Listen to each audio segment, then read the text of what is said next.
তোমাদেরকে একটা জিনিস দেখাই। এখন ঠিক বাজে হচ্ছে 8:45। তো আর্তিকার আজকে হঠাৎ করেই যে এরকমভাবে শুয়ে আছে উল্টে, কেননা ওর এখন ঘুরতে যেতে হবে। বাইরে কি ঠান্ডা পড়েছে, এর জন্য আমি ওকে বললাম যে না, যাব না, ঘরে তুমি খেলো। ওই বলেছি বলে এই যে এইটুকুনি মেয়ের কি রাগ, সে উল্টে ওখানে শুয়ে পড়ছে। তুমি ঘুরতে যাবে? ঘুরতে যাবে তুমি? তুমি ঘুরতে যাবে? কি হচ্ছে এটা? ঘুষি মেরে দেবে? ঘুরতে যাবে? হুম,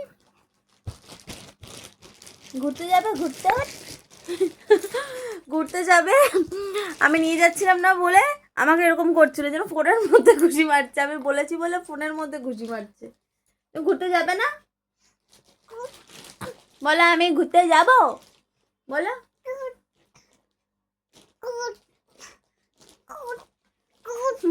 কেন মারবে? হ্যাঁ, ঘুরতে নিয়ে যাও, পরে নিয়ে যাবো। ঠান্ডা না বাইরে, বাবা ঠান্ডা, ঠান্ডা লেগে যাবে তো, হাঁচি হবে, নাক থেকে জল পড়বে তখন। আর তোমার নোজটা কই? নোজটা এইটা নোজ, আর আই কোথায়? আই, আই কোথায়? এটা আবার কি হচ্ছে? ঘুরতে নিয়ে যাবে না, আই কোথায় নোজ কোথায় দেখাবো না আমি, এর জন্য ঘুরে বসে আছে। যাই, আমি একটু ঘুরতে যাই, আমি একটু ঘুরতে যাই, আমি একটু ঘুরতে যাই, আমি একটু ঘুরতে যাই, ঘুরতে যাই। ঠিক আছে, আমি ঘুরতে চলে গেলাম। Tata, tata, tata.